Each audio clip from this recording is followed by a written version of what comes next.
한국경제TV 생생한 실전 투자 정보 와우퀴. 월 5,000원 커피값으로 투자 정보가 내 손 안에 배달됩니다. 와우킥 N에서 만나요. 네, 반등이 나와주고 있는 금요일 오후장입니다. 내 포트폴리오 점검해 보도록 하죠. 박현상 유한타증권 부장 모셨습니다. 부장님 안녕하세요. 반갑습니다. 안녕하십니까. 네, 오늘 집중과 회피 섹터를 보기 전에 시장에 대한 분석 먼저 여쭤보고 싶습니다. 지금 마이크론의 실적을 두고 하루는 오라클 악재에 흔들렸다가 다시금 시장이 마이크론 실적에 주목을 하면서 간밤 AI 반도체 반등했고요. 오늘 반도체도 좀 시세를 받아가는 모습입니다. 오늘 시장 어떻게 판단하셨습니까? 마이크론을 호재를 바로 받았으면 삼성전자가 지금 마이너스가 아니겠죠. 그럼요. 네. 어제와 그제 이틀 전 시장 보시면은 이상 급등이 나왔습니다. 어떻게 보면 그때 시장이 좋지 않았음에도 불구하고 삼성전자 하이닉스가 거의 4%대 올라갔기 때문에 우리 시장이 이런 것 때문에 조금 어려워요. 지금 딱 오늘 시장 11시 30분 현재 봤을 때 코스닥이 셉니다. 지금 그러면 우리 투자자분들께서 실적이 좋은 코스피를 볼까? 삼성전자 하이닉스를 볼까? 코스닥을 볼까? 굉장히 헷갈리실 겁니다. 그런데 확실한 거는 빠질 때 들어갔으면 올라온다는 점은 맞습니다. 지난번에도 그랬고요. 이번에도 그랬습니다. 아마 정부 정책 발표를 기다리는 상황 속에서 그에 대한 기대감이 반영 중일 것 같긴 한데 일단 이렇게 생각을 하시죠. 우리가 지난번 저점이 3,900대, 그전엔 3,850대였는데 실적이 지금 올라오는 중이기 때문에 그 정도를 바로 두들기에는 다소 시간이 걸린다라는 거고 이번 주의 입장에서 보셨을 때는 조금 이따 BOJ 발표가 나오지 않습니까? 어제 CPI 잘 넘어갔고 조금 이따 BOJ가 나오는데 다소 우리 시장의 특징은 뭐냐면은 걱정이 앞서는 시장이에요. 그런 이벤트가 앞설 때는 일부 매도하는 경향이 있습니다. 그래서 어제까지 시장 일부 눌렸다. 물론 미국이 올라온 거 너무 다행이긴 합니다. 근데 미국도 역시 다음 주까지 어떻게 보면 우리 북클로징이 진행이 될 거고 네. 여러 가지 부분이 아직은 남아있긴 해요. 그렇기 때문에 지금 뭔가 오른다고 흥분할 필요도 없고요. 그렇다고 어제처럼 올라가야 될 자리에서 빠졌다고 실망할 필요도 없습니다. 왜냐하면 실적이 좋은 섹터, 제가 좀 이따 말씀을 드리긴 하겠지만 그쪽을 보고 내년 초에 우리 모멘텀을 기다린다라고 생각을 해보면은 조금 마음이 편하시지 않습니까? 그래서 일단 오늘 실적, 오늘 상승 나오는 것도 나쁘진 않지만은 본격적인 부분은 근데 우리가 제일 좋은 거는 여러 가지가 같이 확산 나올 때 좋잖아요. 제가 딱 보니까 외국인들 들어와야 돼요.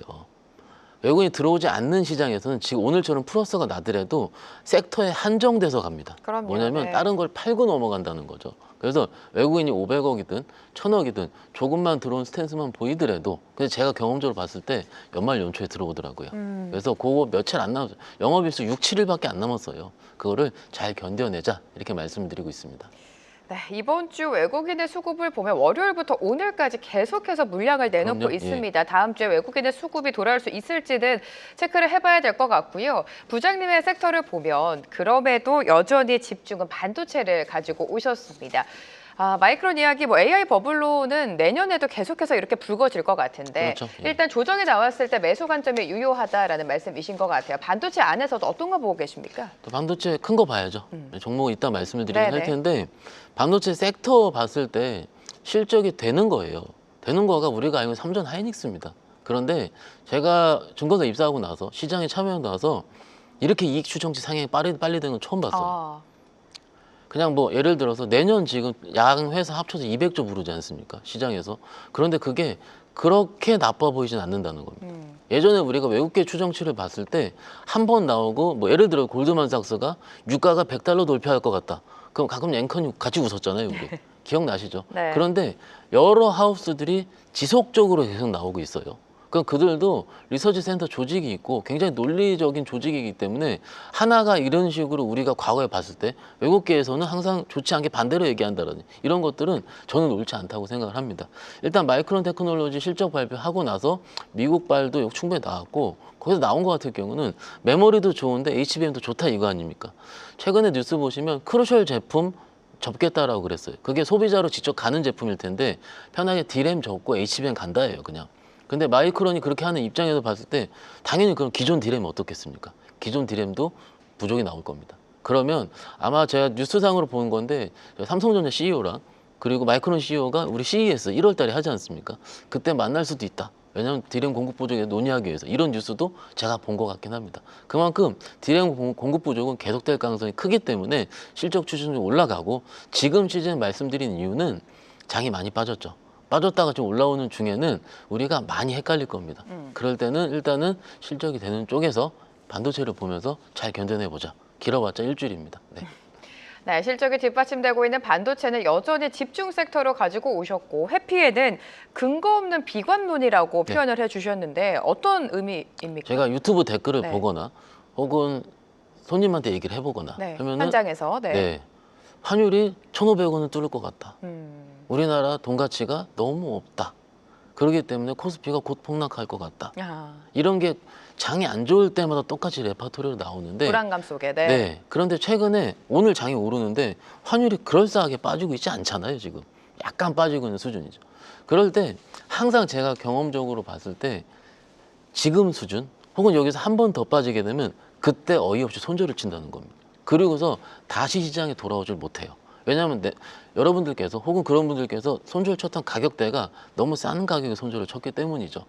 즉 환율이 지금 올라오고 있는데 좀 이따가 아마 BOJ를 할 텐데 그때 나서 발표하고 나서 추가 인상에 대한 여지가 나오지 않는다면 뭔가 시그널이 있다면 네. 우리 시장에서 어느 정도 반영을 하지 않을까 싶습니다. 이벤트 소멸성으로요.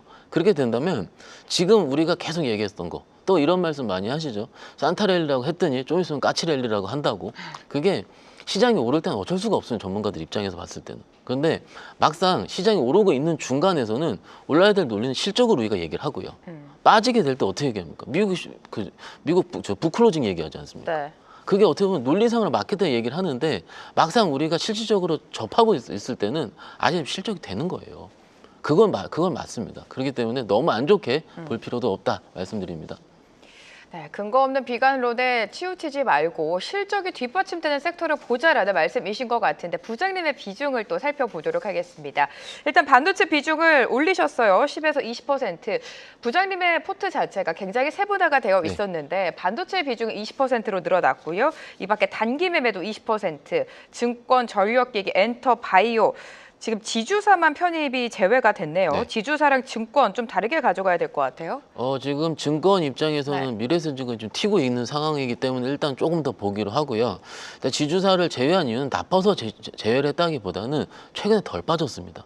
그래서 잘 버티기도 했었고요. 네. 지금은 낙폭과대가 유행할 수 있는 시즌으로 장이 빠졌기 때문에 이런 식의 포트 그리고 아시다시피 이게 그 상복개는 3차가 아마 올해 연내 개정되기 약간 어려울 수가 있기 때문에 지연될 그런 수 부분도 있죠. 시간적인 타임렉을 좀 본 겁니다. 그래서 나쁜 건 전혀 아니고요. 아까 말씀드린 대로 장이 어려울 땐 실적 되는 거 반도체로 보자라는 게 맞고요. 이번 주에 지난주에 어떤 말씀 드리고 갔냐면 상대적으로 낙폭 과대인 업종으로 보자 기억을 하십니까? 왜 그러냐면은 지금 시장이 빠지고 있을 때 상대적으로 미리 빠져있던 섹터 잘 안 빠진다는 거죠. 그래서 이번 주 보시면 엔터라든지 뭐 다른 섹터들이 미리 올랐지 않습니까? 네. 이런 부분들 미리 좀 말씀을 드렸던 부분이고 그리고 이제 전력기가 많이 빠졌어요. 많이 빠진 게 데이터 센터발 오라클 노이즈죠. 요거는요. 오라클이 어느 정도 자금 조달 계획을 제대로 확보한다면은 다음 달쯤에 아마도 실적이 나오는 섹터로 다시 돌아갈 가능성이 크기 때문에 전력기기까지 비중은 유지하고 있는 모습 말씀드리고 있습니다. 네, 전력기기 반도체 계속해서 비중 유지 언급해 주셨고요. 앞서서 뭐 반도체 실적이 뒷받침돼야 된다, 큰 거를 봐야 된다 네. 말씀을 해주셨는데 결국에 삼성전자랑 하이닉스 중에 택해야 될 것 같아요. 어떤 거 더 유망하게 보십니까? 둘 다 좋습니다. 네. 둘 다 좋고 일단 지금은 하이닉스 왜냐면 빠졌을 때 네. 올라갈 때 이익률이 더 크잖아요. 베타가 더 크다라고 좀 얘기를 하는데 사실 우리가 단기든 중기든 뭐 어떻든요. 좋은 거를 사놔야 됩니다. 그래야지 좋기 때문에 버틸 수가 있는 거고 하이닉스가 이익률이 너무 높아요. 어제 마이크론 보셨잖아요. 60%, 70%. 그 정도로 많이 나오는 중인데 하이닉스는 HBM도 있고 DRAM도 있습니다. 그런데 최근에 보고서 보시면 최근 범용 DRAM 부족 나오는 건 알고 계실 텐데 HBM의 영업이익률을 일부 상회할 수도 있다고 합니다. 그런데 일부 상반기에 항해를 하다가 하반기에 되면 디램 가격이 더 비싸져가지고 또 수요가 부족이 나올 수 있거든요. 그럼 뭐가 받침이 되겠어요? HBM이 이제 하반기에 받침이 되겠죠. 그래서 우리 입장에서는 ASP가 높아진다 얘기를 합니다. 그래서 상반기엔 디램에 대한 모멘텀, 하반기엔 HBM에 대한 모멘텀이 같이 갖고 있기 때문에 라고 하는 거고 최근에 증권사 보고서 보시면 저희는 딱 2개 봅니다. 4분기 추정치, 내년 추정치죠. 4분기 추정치 한 곳 보니까는 15조, 16조. 그리고 내년 보니까는 거의 90조, 대폭 80조, 90조 보고 있습니다. 우리가 90조 대 영업이익, 우리가 편하게 적정 펄을 10배를 한다면은 90조 곱하기 10배 하잖아요. 900조입니다. 이렇게 되면 지금보다 얼만큼 업사이드가 있을까? 그래서 예전에 100만 원 레포트가 나온 거죠. 그런데 지금 이 얘기를 아무리 할지언정 투자자 입장에서 현금이 없으면 혹은 내가 지금 답답하면 혹은 다른 소부장 들고 있으면 더 어려울 겁니다. 네. 그렇기 때문에 일단은 원래 백투더 베이직으로 원래의 목적으로 일단 기본기를 다지자 말씀드리고 있습니다.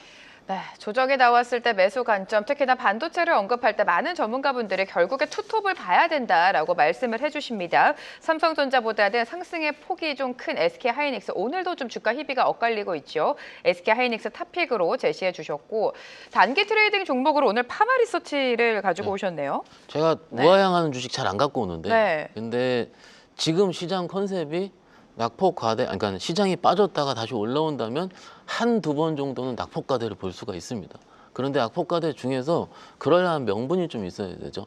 파마리서치 엄청나게 많이 빠졌어요. 빠졌는데 빠진 이유가 국내의 내수 실적 회복 불확실성. 그리고 3분기 실적 같은 경우도 증권사 추정치보다 좋지 않았기 때문에, 그리고 경쟁사가 일부 나온다고 우리가 예측을 했기 때문에 여러 가지 부분이 악재로 반영을 해서 지금까지 내리 빠졌습니다. 근데 내년 실적 기준으로 봤을 때 지금 PER이 15배에서 16배 정도 나와요. 증권사 추정치 기준으로. 그러면은 성장을 많이 했었던 업종이 16배, 17배? 이 정도면 일부 해볼만 하다라는 거고요. 그리고 최근에 한일령 지속되고 있는 거 기억을 하시지 않습니까? 한일령이 지속이 된다면 또 우리 오겠죠. 그러면 내수 시장이 좀 적어지는 거를 외국인들이 채워줄 수가 있다고 생각합니다. 그리고 무비자 입국도 여전히 진행되고 있는 중이고요. 그러면 의료 시장은 성장되는 거는 여전히 진행 중입니다. 그런데 우리가 어렵게 생각하는 이유는 지금 빠지고 있기 때문에 혹은 지금 안 쳐다보고 있기 때문에 그렇습니다. 낙폭 과대될 때 이쪽 그 피부 의료기기 섹터에서 뭐가 많이 빠졌나로 쳐다볼 때 정도는 한 번 정도씩은 양봉이 크게 나올 수 있으니 일단 많이 빠졌을 때 좀 분할로 보신다면 어떨까 싶어서 말씀을 드리고 있습니다. 네, 파마리서치가 사실 한때 70만 원 선도 넘었었는데 고점 대비해서 조정이 지금 정말 많이 나왔습니다. 38만 5천 원 지나가고 있는데 반등을 좀 기대해보자. 단기 트레이딩 종목으로 제시해 주셨습니다. 박현상 부장과 오늘 함께했습니다. 고맙습니다. 감사합니다. 계속해서 다양한 경제 이슈를 알고 싶다면 구독과 좋아요, 알림 설정 부탁드립니다. AI 캐스터 권미정이었습니다.